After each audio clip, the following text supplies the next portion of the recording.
Jemaat yang dikasihi Tuhan, mari kita bersatu hati di dalam doa. Kami mengucap syukur Tuhan, pagi hari ini kami boleh kembali beribadah. Kami yang ada di rumah ataupun kami yang ada di ruangan ini, kiranya Tuhan boleh diagungkan dan dimuliakan melalui ibadah kami, pujian dan penyembahan kami. Sekarang kami akan mendengarkan kebenaran firman Tuhan, dan Tuhan boleh berbicara kepada setiap kami. Berkati hamba apa yang sudah dipersiapkan, kiranya boleh menjadi berkat buat jemaat-Mu di tempat ini. Di dalam nama Tuhan Yesus Kristus kami berdoa, amin. Jemaat yang dikasihi Tuhan, hari ini kita akan berbicara sebuah tema sincere heart, atau hati yang tulus, hati yang murni, hati yang tulus. Kita akan membuka Alkitab kita, Ibrani pasal yang ke-10 ayat yang ke-22. Ibrani pasal yang ke-10 ayat yang ke-22. Saya akan membacakan buat setiap kita.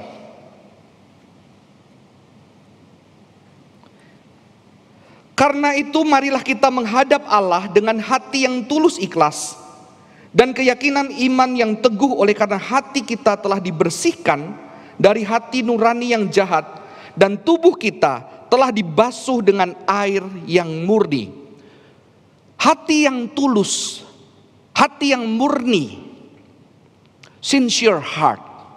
Saudara-saudara, ketika kitab Ibrani ini ditulis, tidak diketahui siapakah penulisnya, tetapi dapat dilihat kemungkinan besar kitab ini ditujukan kepada orang Kristen Yahudi.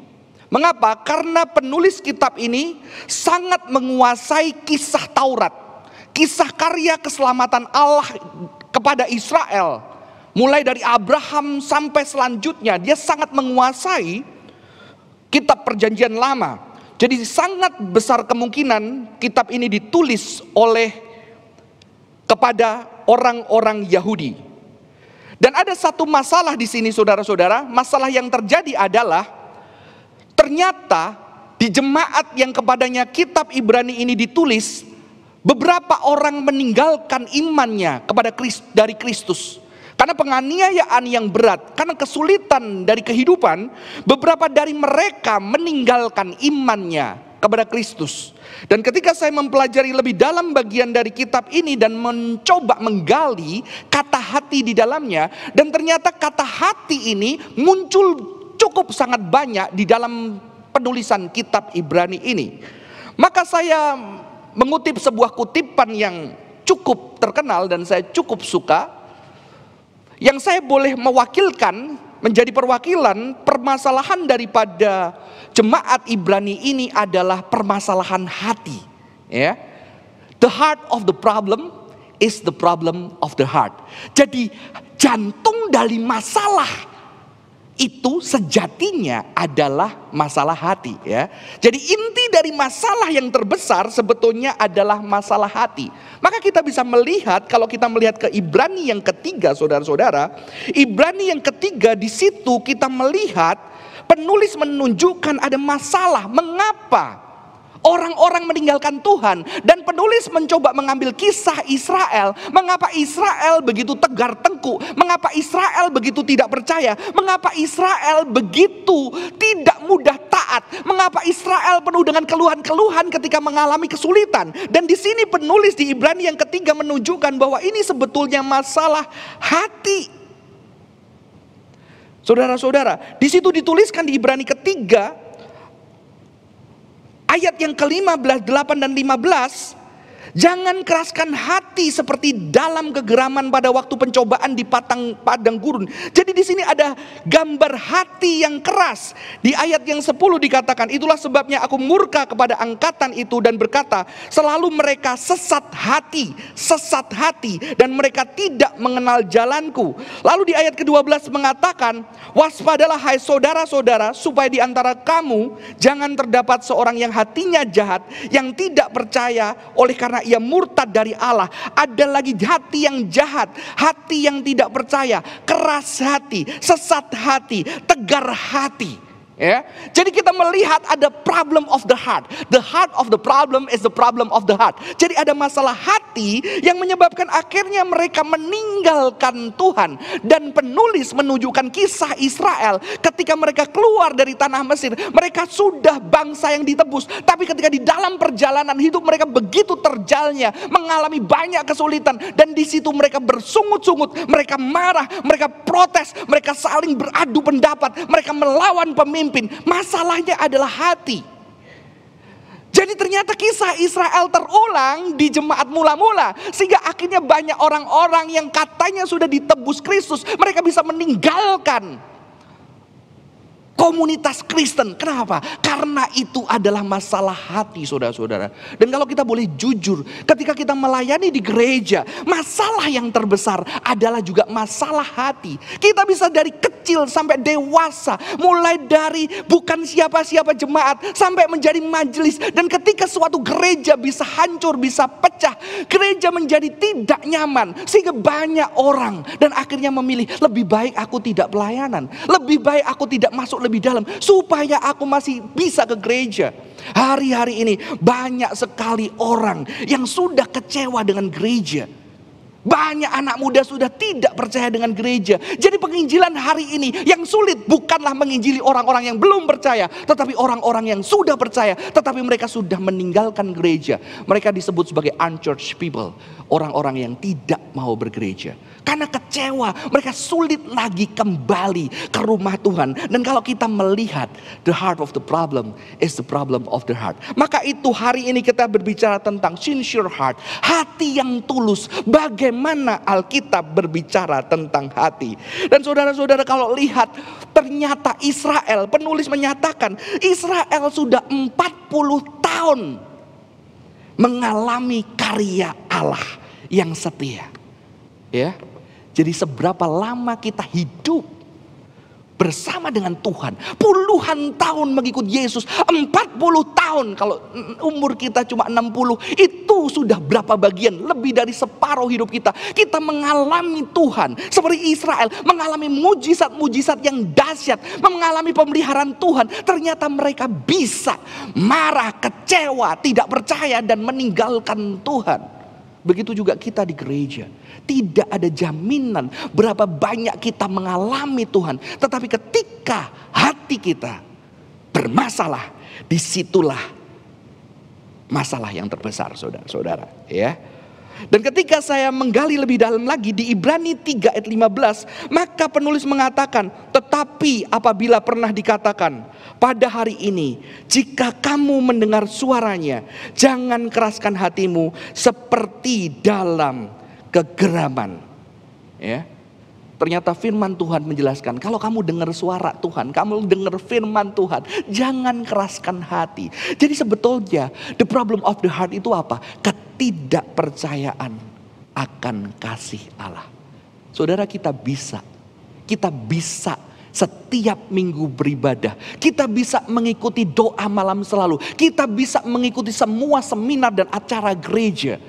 Tapi kita juga bisa di saat yang sama kita tidak percaya akan kasih Allah. Karena ketika kita hidup, kita melihat di dalam kehidupan kita, ternyata aku harus bekerja keras, ternyata aku harus berjuang, dan perjuanganku ini menghasilkan bukan kasih Allah, tetapi perjuanganku, usahaku, tenagaku sendiri, relasiku dengan orang-orang penting. Itulah yang membuat aku bisa berhasil. Sekalipun kita bergereja, kita bisa punya kepercayaan bahwa sebetulnya kita meragukan kasih Allah. Maka ketika di dalam kesulitan yang begitu dalam, kita mulai meragukan, betulkah Tuhan ada buat kita?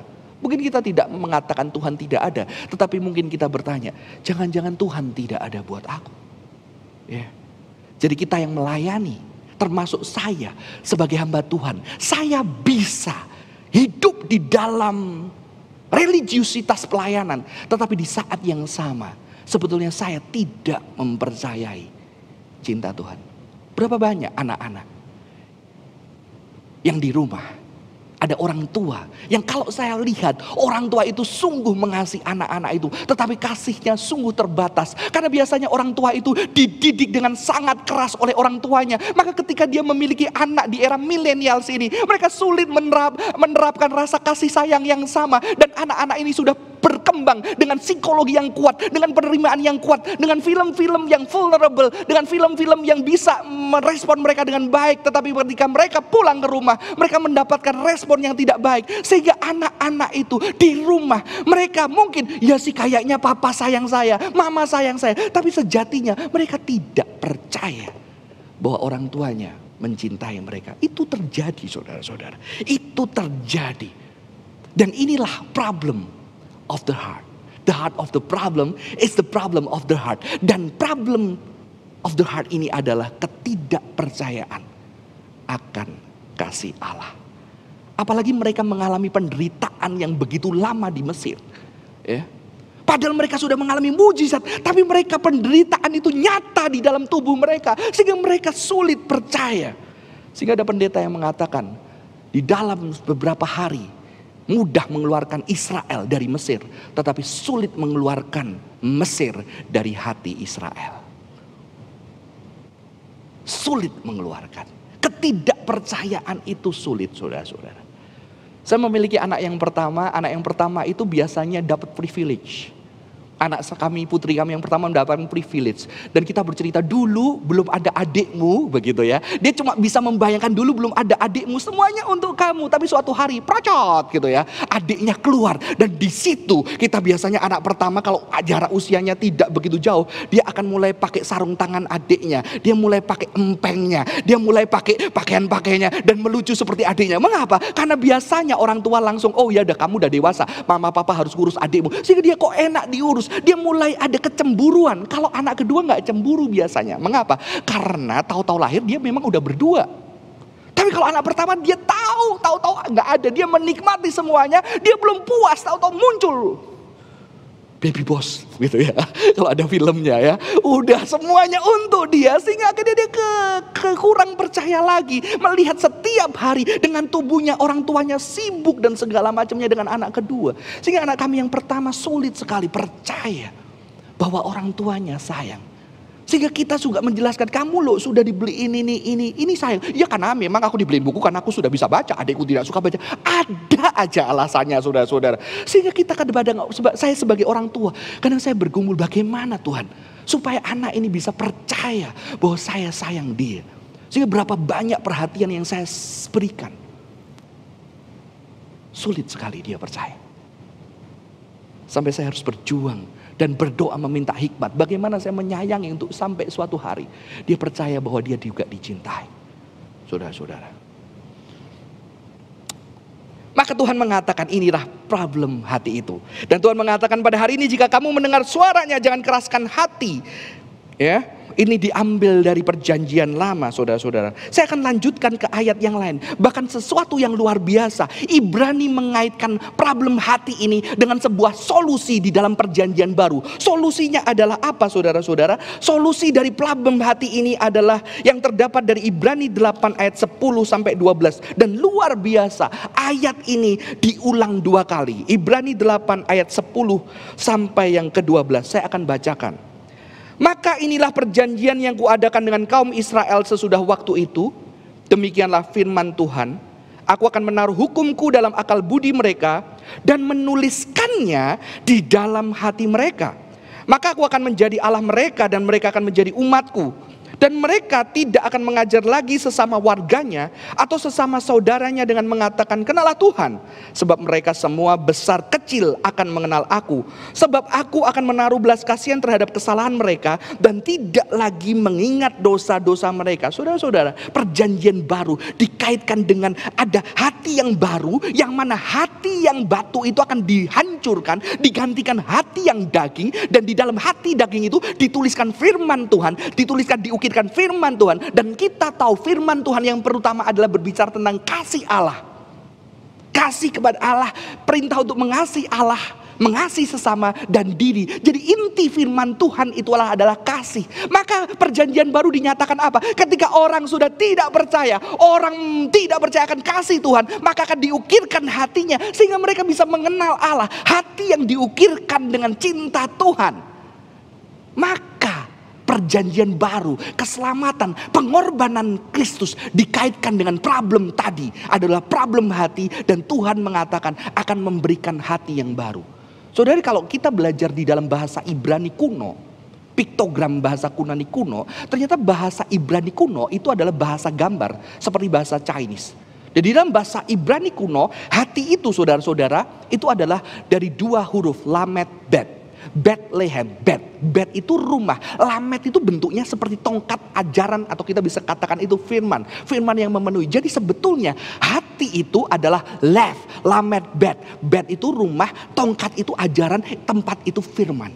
Dan kita tahu firman itu Kristus, dan Kristus itu kasih. God is love, dan perintah yang terutama adalah love. Maka sebetulnya perjanjian baru bicara apa?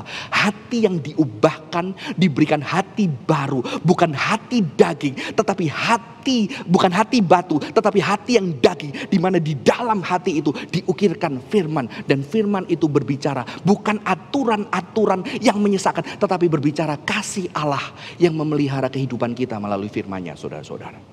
Dan kalau kita lihat, ternyata orang Ibrani pada waktu itu belum punya konsep tentang otak. Ya, maka ketika mereka berbicara tentang apa yang memerintah kehidupan manusia, mereka bilang yang memerintah hati kehidupan manusia adalah hatinya. Hati itulah yang terutama.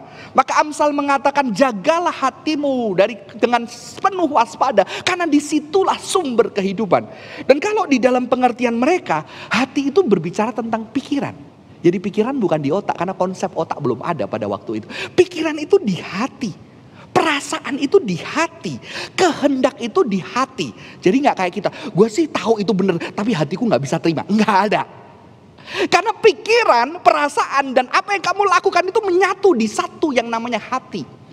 Kita berpindah antara pikiran dan tubuh, pikiran dan hati itu karena filsafat Yunani, filsafat Barat yang memisahkan bagian yang lebih inti dengan bagian yang luar. Tetapi Alkitab tidak seperti itu. Pikiran dan perbuatan dan juga kehendak dan perasaan itu sama. Itu satu dan letak semuanya itu di hati. Maka hati itu menjadi sesuatu yang sangat penting di dalam kehidupan orang percaya, saudara-saudara. Dan itulah bagian terpenting dari manusia. Maka cintailah Tuhan, kasihlah Tuhan dengan segenap hatimu, ya, dengan segenap jiwamu. Sebetulnya kata yang saya terjemahkan lebih cocok, dengan segenap hidupmu. Jadi hati, hidupmu, dan dengan segenap kekayaanmu. Di dalam bahasa Ibrani ketika saya mempelajari terjemahannya, jadi dari dalam kita, dari tubuh kita, dengan semua yang kita miliki, kasihlah Tuhan Allahmu dengan segenap hatimu, dengan segenap mati hidupmu, dan dengan segenap kekayaanmu, saudara-saudara. Jadi hati merupakan sesuatu yang sangat penting di Alkitab, ya. Maka penulis Ibrani menjelaskan problem mereka meninggalkan Tuhan adalah problem yang hati. Dan ternyata dia juga menyatakan solusinya adalah apa? Karena Tuhan menebus dan memberikan hati yang baru untuk orang Israel. Karena hatilah pusat kehidupan kita. Maka hari ini kita berbicara tentang sincere heart, hati yang tulus. Dan ayat yang kita baca tadi, saya menerjemahkan dengan terjemahan saya sendiri, ya, karena ada perbedaan dari terjemahan yang bahasa yang Alkitab Indonesia. Saya mencoba menerjemahkan dari Yunaninya. Jadi ayat ini berbunyi demikian: marilah mendekat kepada Allah dengan hati yang tulus. Kata yang digunakan adalah aleteinos. Jadi ada kata kebenaran di situ. Jadi hati tulus itu juga hati yang benar. Dan keyakinan iman yang penuh. Jadi ada hati tulus datang kepada Tuhan dengan hati yang tulus. Dan keyakinan iman yang penuh. Keyakinan iman berbicara tentang kepercayaan. Ya, jadi hati yang tulus ini berkaitan dengan kepercayaan yang benar. Di situ kita melihat apa? Kepercayaan akan apa? Kepercayaan akan Tuhan, kasih Tuhan. Maka sincere heart yang pertama adalah kita berbicara tentang kita percaya bahwa Tuhan mengasihi kita di dalam kondisi apapun. Dan hati ini diberikan oleh Allah. Karena hati kita telah dikaruniakan dari nurani yang jahat, dimurnikan, maaf, karena hati kita telah dimurnikan dari nurani yang jahat. Kata yang digunakan itu sebetulnya dipercik. Jadi dipercik seperti dipercik darah, ya, atau dipercik air. Ada percikan darah Kristus yang menyentuh hati kita sehingga hati kita itu menjadi murni. Hati orang percaya itu dimurnikan dengan percikan darah. Dan ayat yang kedua, ayat selanjutnya, bagian selanjutnya itu paralel. Dan tubuh kita telah dibasuh dengan air yang murni. Jadi hati yang diperciki sehingga tidak ada kejahatan, dan tubuh kita yang dibasuh dengan air, ya. Ini tidak, beberapa penafsir melihat, oh hati ini innernya, ini outernya. Saya tidak, saya melihat itu sebagai sebuah kebagian dan kesatuan. Saya tidak melihat itu terpisah lagi. Mengapa? Karena sebetulnya ilmu pengetahuan terbaru menyatakan sebetulnya pikiran kita, kalau kita sekarang pikiran di otak ya, tapi sebetulnya kalau kita bayangkan di Israel, pikiran kita itu tidak pernah terlepas dari tubuh kita. Oke? Maka tidak heran Israel tidak bisa lepas dari Mesir. Mengapa? Karena dia bertahun-tahun tubuhnya ada di sana, sehingga hatinya juga ada di sana. Maka ketika 40 tahun itu sulit sekali, karakter yang sudah menubuh, mendaging itu sudah seperti batu. Maka kadang-kadang kita bicara sulit sekali. Kalau kita sudah bertahun-tahun punya karakter yang buruk, kita perlu anugerah Tuhan untuk mengubahkan. Dan kita tidak cukup mengubahkan, tetapi ada pola-pola hidup baru. Maka Alkitab tidak mengatakan perjanjian dari Tuhan merubahkan hati. Ya, Tuhan merubahkan hati. Tetapi orang Kristen diperintahkan untuk mengikuti hidup tertentu supaya itu menubuh di dalam hidupnya. Ya, di dalam neuroscience, cognitive science mengatakan sebetulnya mind itu embodied. Mind itu dibentuk dari perilaku kita, tubuh kita.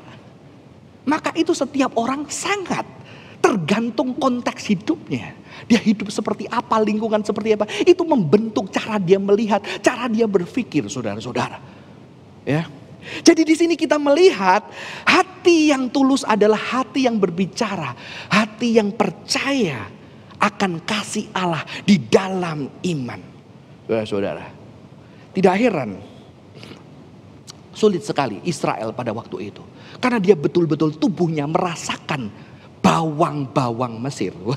Kalau ketika dia mengingat, ketika di Mesir kami merindukan apa? Bawang-bawang, rempah-rempah, makanan yang harum, saudara-saudara. Itu tubuh, dan tubuhnya terkait dengan hatinya. Ketika di padang belantara, mana pertamanya enak, tapi mana terus bosen dia. Panas, dingin, jalan capek, pindah setiap berapa waktu. Saya menikah itu sudah pindah rumah 7 kali. Baru menikah 12 tahun. Itu sengsara. Rekan saya begitu dapat cong langsung senyum begitu ya. Biasanya hamba Tuhan sudah tahu itu ya. Aduh, kalau masih bujang gak apa-apa. Sudah anak 3 pindah. Saya baru 5 tahun di Jakarta. Sudah pindah 3 kali kalau gak salah, saudara-saudara. Itu mengerikan. Maka mereka mengeluh karena tubuhnya. Oke, mereka melihat laut, tapi tubuhnya setiap hari itu lebih banyak dengan kesulitan-kesulitan. Maka mereka sulit percaya kepada Tuhan. Maka saya mengatakan tadi, Alkitab mengatakan hati yang diperciki dan tubuh yang dibasuh itu menjadi sebuah kesatuan. Di sini menjadi satu yang penting, saudara-saudara. Kalau kita percaya kita sudah ditebus, hati kita sudah dipercayai darah Yesus. Tetapi kenyataannya Tuhan juga mengatakan persembahkanlah tubuhmu sebagai persembahan yang hidup dan kudus dan berkenan kepada Allah. Mengapa? Karena tubuh kita penting. Dan tidak heran Tuhan menyatakan bahwa gereja adalah tubuh Kristus. Maka tubuh itu penting. Oke, saudara-saudara, ini real. Sehingga apa yang kita lakukan sehari-hari itu membentuk kita, saudara-saudara. Apa yang kita lakukan di rumah bersama dengan keluarga kita itu membentuk siapa diri kita. Saya mengutip dari sebuah buku karangan James K. Smith mengatakan the motion of and rhythms of embodied routines train our minds and heart. Jadi gerakan atau ritme rutin tubuh kita itu membentuk hati kita. Oke. Saudara yang suka kopi, kalau saudara sudah mengenal kopi aren, nggak boleh sebut merek gitu ya. Kopi aren sudah ditrain, itu udah rasa legitnya, saudara. Tapi kalau udah setiap hari kopi aren, kemanapun Anda pergi, Anda melihat kopi aren itu menjadi ritual. Dan pasti Anda beli. Kalau nggak beli, tubuh Anda mulai nggak nyaman, betul ya. Kenapa saya bilang Saya lumayan penggemar kopi aren, begitu ya. Jadi kerasa banget. Oke, jadi tubuh ini membentuk kita, hati kita kemana. Sehingga begitu jalan ke mall cari kopi aren. Kemana? Cari kopi aren. Sebelum berubah, mana ya ada kopi aren yang saya lewat tuh gitu saudara-saudara. Itu kita. Celakanya kita selama ini ketika membangun sebuah gereja, kita konsen kepada pikiran. Tapi tubuh kita nggak dilatih bagaimana menghidupi firman Tuhan. Maka pendidikan hari ini berubah. Pendidikan hari ini bagaimana anak itu merasakan kenyataan pendidikan itu. Bukan cuma membaca buku. Mereka betul-betul praktek dan hadir. Ketika kita ingin mengajarkan anak kita hati yang penuh dengan kasih, kita tidak cukup. Saya percaya kisah Yesus cukup. Tapi waktu kisah Yesus diajarkan dengan murid-murid, mereka melihat langsung bagaimana perbuatan Yesus kepada orang-orang yang kesusahan. Tapi kita lihat gambarnya. Ini ya Yesus ngasih loh, kamu jadi kasih ya. Sampai mati saudara-saudara. Kalau dia tidak belajar langsung secara nyata, secara embodied, sulit anak kita belajar mengasihi. Paling gampang apa? Ayo kita mempraktekkan kasih Yesus. Ketika ulang tahun, ajak dia naik mobil. Bulan Februari anak saya berulang tahun dan diajak istri saya naik mobil. Beli pakai uangnya, beli nasi bungkus, dibungkus, dia turun, dia kasih ke orang. Di situ dia belajar apa itu kasih, embodied. Dan pulang dia dengan mewah. Pak, aku tadi kasih, waktu aku kasih senyum Pak. Dan ada kebahagiaan di sini. Oh ini mengasihi, dia bisa merasakan dengan tubuhnya. Kalau saudara di Medan itu ada satu babi yang enak banget, namanya babi Asan. Musa ketawanya langsung cerah, berarti tubuhnya sudah merasakan. Yang masih bingung berarti belum. Itulah bagaimana orang merasakan kasih Tuhan secara nyata. Murid-murid langsung merasakan dengan tubuh Kristus. Mereka merasakan tubuh Yesus yang hadir bareng sama mereka, yang care, yang bisa negur mereka, yang tersalib. Dia menyaksikan langsung. Tapi kita tidak menyaksikan tubuh langsung. Maka Yesus mengatakan, kamu adalah tubuh Kristus. Supaya apa? Supaya orang merasakan langsung tubuh-tubuh orang percaya. Dan mereka merasakan kasih yang besar. Dan mereka bisa berjumpa dengan Tuhan. Amin saudara-saudara. Dan ternyata apa yang kita lakukan di dalam keseharian, kalau di dalam ilmu pengetahuan, itu membentuk yang namanya adaptive unconscious.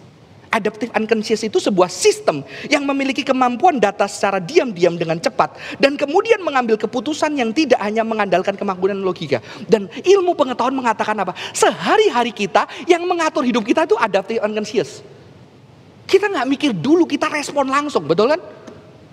Begitu ada masalah, jadi orang yang sudah banyak masalah selama hidupnya, itu biasanya respon masalahnya lebih cepat daripada yang baru pertama. Kenapa? Karena itu sudah menyatu dengan tubuhnya, membuat adaptive unconscious. Yang tahu ini biasanya yang ngerti main piano, yang ngerti kungfu, begitu ya, yang ngerti basket, begitu respon dia nggak mikir, pikirannya nanti. Dan ternyata 60-70% kalau tidak salah atau lebih besar, kita sehari-hari hidup di dalam adaptive unconscious. Dan bagaimana kalau tubuh kita, hati kita nggak dilatih berspiritualitas, nggak dilatih tulus. Sekalipun kita percaya percikan Tuhan itu kekuatan yang terutama untuk membentuk hati kita. Yang dulu kita bisa benci sama orang, tapi begitu kenal Tuhan kita nggak bisa. Kita pengen benci, kita pengen marah, kita pengen hancurkan dia. Tapi hati ini udah nggak bisa. Kenapa? Hati kita udah diubahkan oleh Tuhan. Dulu waktu saya belum kenal Tuhan, walaupun sudah di gereja, begitu marah dengan orang tua saya bisa teriak, bisa keras. Setelah kenal Tuhan tetap teriak, tetap keras begitu ya. Tetapi hatinya nggak tenang, karena hatinya udah diubahin sama Tuhan. Maka itu saya perlu latihan untuk bagaimana saya tidak berteriak kepada orang yang saya kasihi. Ada hati yang berbeda, saudara-saudara. Kalau tanpa ini sulit sekali kita berubah. Tetapi juga ada latihan-latihan. Saudara, jadi sincere heart berbicara tentang hati yang percaya dengan kasih Allah. Ya. Saya kutip sebelum saya akhiri khotbah saya kutip dari Saint Augustine. Dia mengatakan seperti ini, saudara. It is not advantage to be near the light if the eyes are closed. Jadi, buat apa kita bilang kita di tengah terang yang paling silau ini, begitu ya. Terus saya tetap gelap, mana nggak ada terang. Dan kenyataannya banyak orang, dia di samping terang, Di samping kasih, dia ada bersama dengan orang yang mengasihi dia, tetapi dia tutup matanya supaya dia nggak bisa melihat terang itu. Ketika saya mengajar anak saya bagaimana dia percaya kepada cinta saya harus mengeluarkan uang cukup banyak. Karena itu yang membuat dia shock. Karena cinta itu melampaui uang, saudara-saudara. Walaupun saya tidak kaya, waktu itu dia pengen sekali sebuah handphone. Dan saya lihat cukup mahal. Tapi saya bilang enggak ada uang. Tapi setelah saya melihat itu, saya pergi sendiri ke mall, saya beli handphone itu. Dia sudah putus harapan ya, kayaknya nggak bakal punya handphone. Itu handphone pertama dia. Dan pagi-pagi saya bawa handphone itu di samping bantal dia, saya bangunin dia, saya sama istri, ayo, bangun. Dia kaget, kesel dibangunin, tapi begitu lihat handphone itu hadiah buat kamu. Terus, wah, thank you papa, wah, dia teriak-teriak thank you papa. Setelah itu saya ajak turun. Saya cuma bilang, namanya Iyo, kalau kamu nggak pernah belajar percaya papa sayang kamu. Papa mau kasih kamu barang semahal apapun. Papa mau perhatikan kamu sebesar apapun. Kamu nggak akan pernah percaya. Sekarang mulai belajar percaya. Belajar percaya dalam hatimu kalau papa sayang kamu. Belajar percaya. Dia sudah mulai belajar percaya, saudara. Tidak bisa dengan tubuh, dengan sesuatu yang nyata. Biasanya anak kalau gede nggak mau dipeluk ya. Nggak mau, adik-adiknya masih tiap malam peluk, doakan papa, doakan, peluk, cium, minta didoakan 2 double. Tapi dia sudah mulai menjauh. Apakah dia nggak mau dipeluk? Di situ saya melihat, oh berarti tubuhnya mulai menjauh. Saya harus lari. Mungkin saya tidak bisa nunggu dia datang. Malam saya coba, ayo peluk papa, saya peluk, saya cium dia. Supaya apa? Supaya dia merasakan dan mulai belajar percaya dengan tubuhnya. Bahwa saya mengasihi dia. Karena bisa saudara-saudara. Kita menutup mata kita. Kita nggak mau membuka mata kita. Untuk melihat terang. Untuk melihat kasih yang ada. Di sekitar kita. Ya, kita mau menutup mata kita. Dan itulah kalau menurut film Justice League. Kegelapan sejati. Begitu ya. Justice League mengatakan apa? The truest darkness is not the absence of light. It is the conviction that the light will never return. Kegelapan yang paling gelap adalah bukan ketiadaan terang. Tetapi keyakinan bahwa terang itu gak akan datang. Terang itu gak ada. Jadi kegelapan itu kalau kita masih terang itu gak ada. Tapi kita masih percaya. Oh nanti akan terang itu datang. Kita belum gelap. Tapi kalau terang itu ada, meskipun terang itu ada, kita bilang enggak terang ada, enggak ada. Itulah kegelapan sejati. Kegelapan sejati saudara-saudara. Sincere heart, percaya bahwa kasih Allah. Belajar percaya, hati yang percaya akan kasih Allah. Dan yang terakhir saudara-saudara, sincere heart berbicara tentang apa? Hati yang juga ketika kamu percaya cinta itu ada. Saya gak suka logika orang-orang sekarang mengatakan, emang cinta bisa bawa lu ke pasar bisa belanja? Gak bisa, beli sayur aja cinta gak bisa. Jadi gak cukup cinta, lu perlu duit. Saya tidak percaya kata-kata itu. Cinta itu yang membuat apa? Ketika saya dan anak istri saya kelaparan. Ketika orang yang kita cintai kelaparan. Kita akan berjuang sesusah apapun untuk memastikan mereka dicintai. Mereka pasti hidup. Memastikan mereka makan saudara-saudara. Cinta justru yang terutama. Dan itulah yang dipercaya Alkitab. Ketika kita sudah tidak percaya dengan cinta. Itu gelap. Dan sincere heart berbicara. Percaya akan cinta Allah. Kenapa dunia kita mengajarkan jangan percaya kepada cinta Allah. Kamu harus beli rumah sekarang. Kenapa? Karena nanti rumah itu naik. Gajimu mah apa? Pikir beli juga ya gak naik. Waduh, akhirnya maksa-maksain beli. Gak bisa kredit. Masalah saudara-saudara. Padahal kamu juga gak percaya apakah Tuhan tidak bisa memelihara hidupmu dengan dahsyat. Kalau suatu hari memang sudah waktunya kamu tidak bisa membelinya. Bukan bicara orang yang malas nabung ya saudara-saudara ya. Ada yang malas nabung percaya saja. Tidak seperti itu. Tapi dunia mengajarkan you harus punya ini, you harus punya ini, you harus punya ini. Saudara tahu ketika di dalam pandemi banyak orang yang punya banyak itu juga hancur di dalam sekejap. Tidak ada jaminan dari kekayaan yang disuntikan di kepala kita. Untuk kita percaya itu bisa menjamin hidup kita. Seberapa banyak kekayaan Anda yang Anda yakin bisa menjamin hidup Anda? Tidak ada. Dan disitulah saatnya. Ketika di dalam kesulitan-kesulitan. Ketika kita tidak bisa mengandalkan kekayaan. Kita tidak mengandalkan orang di sekitar kita. Kita hanya bisa berlutut dan menangis. Tuhan, tolong aku. Dan biasanya ketika kita jadi orang Kristen. Kita didorong sampai ke tahap ini. Baru kita belajar apa itu percaya. Saudara-saudara, sincere heart bukan hanya percaya kepada kasih Tuhan, tetapi juga melihat dan mau menghidupi ketulusan cinta. Karena kalau orang percaya cinta, dia akan melakukan banyak hal dengan cinta. Ya, percaya dan menghidupi ketulusan cinta Yesus sehingga orang lain bisa merasakan cinta Yesus. Jadi sincere heart bukan bicara aku percaya cinta Tuhan, tetapi aku yang melihat cinta Tuhan, aku mau kehidupanku seperti cinta Yesus yang bisa dirasakan kepada banyak orang. Maka saya mengatakan ketika Yesus di atas kayu salib, dia memiliki hati yang tulus, hati yang murni. Mengapa? Karena sebetulnya ada alasan untuk Yesus untuk berteriak, untuk mengutuki, untuk menghukum, untuk marah, untuk mengumpat di atas salib karena kejahatan orang yang begitu jahatnya. Tetapi ternyata dia tetap mendoakan, tetap mengasihi, dia tetap mendoakan sehingga sampai orang-orang yang jahat itu memukul-mukul dadanya. Ternyata gua jahat, sehingga sampai tentara kepala Romawi yang sangat hebat itu yang mengikuti penyaliban berkali-kali mengatakan ini orang benar. Karena ada hati yang tulus. Itu puncak ketulusan hati adalah di atas kayu salib. Dan itulah yang dianugerahkan kepada kita. Sehingga ketika kita percaya, kita gak bisa lagi benci seperti dulu sebelum kita kenal Tuhan. Kita bisa marah, kita bisa kecewa, kita bisa tidak kuat. Tetapi kita tidak bisa membenci dan menginginkan kematian orang yang menyakiti kita. Karena kasih yang besar itu. Justru ketika keadaan yang begitu berat, cinta itu sempurna. Saya bertemu seorang bapak yang bercerai. Ketika saya tanya, bapak anaknya berapa? Oh, yang mana pak? Terus dia cerita. Saya mungkin bingung juga, gimana ya? Saya orang yang bercerai masih bisa melayani tidak? Tapi saya tidak mau konsen di situ. Melayani dosa enggak? Orang bercerai melayani boleh enggak? Saya tidak mau konsen itu, cuma saya tanya. Pergumulannya apa pak kalau orang bercerai? Boleh enggak? Saya enggak tahu, jadi saya bisa dengar dari kisah bapak. Dan dia menyatakan ini. Entah ya. Ketika saya punya anak-anak yang dari istri pertama yang tidak mau lagi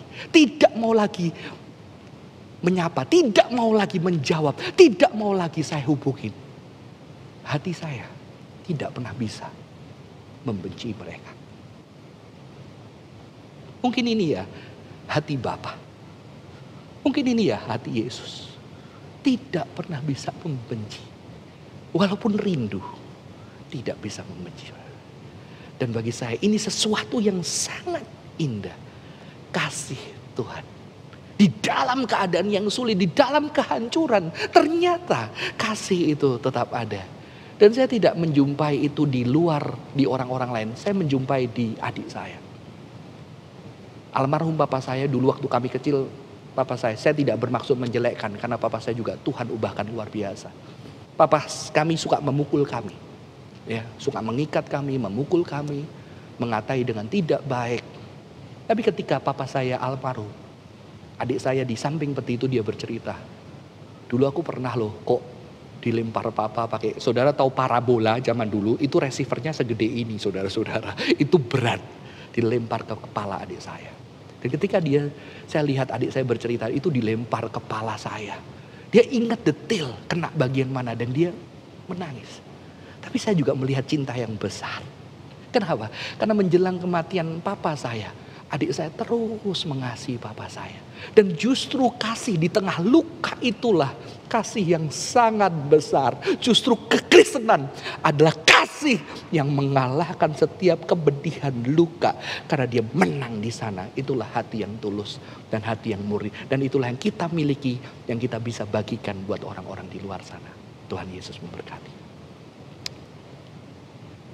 Tuhan Yesus, kami bersyukur buat firman, buat ketulusan hati yang Kau anugerahkan setiap kami. Sehingga ketika kami mengenal Tuhan, kami bisa marah, kami kecewa, kami dikhianati, kami tersiksa, kami ditinggalkan, kami dilupakan. Tapi anehnya Tuhan, anugerah kasih itu membuat kami tidak bisa membenci seperti dulu ketika kami belum kenal Tuhan. Tuhan, kiranya anugerah kasih itu boleh terus ada di dalam kehidupan kami. Untuk bisa, bukan hanya kami percaya cinta Tuhan, tapi kami juga bisa membagikan cinta itu bagi orang-orang lain. Tuhan, bagi kami yang belum punya anugerah kasih, mungkin kami sudah lama di gereja bertahun-tahun, biarlah hari ini kami boleh membuka hati kami dan kasih itu boleh menghangatkan hati kami. Ketika di masa-masa ini kami tidak berdaya dengan keadaan yang terjadi, ketika semua andalan kami sudah habis, biarlah kami bisa berlutut di hadapan Tuhan dan meminta, Tuhan tolong kami, beranugerah kami, berikan kami hati yang tulus itu, yang adalah anugerah Tuhan. Buat kami yang terus bergulat, kami sudah memiliki anugerah itu, tapi di dalam kehidupan kami terjal. Temukan kami dengan orang-orang, komunitas gereja yang baik untuk bisa membangun bersama-sama kehidupan yang membuat kami bisa memiliki hati yang sincere heart, hati yang tulus dan murni untuk bisa menceritakan Kristus. Terima kasih Tuhan, di dalam nama Tuhan Yesus kami bersyukur dan berdoa. Amin. Tuhan Yesus memberkati.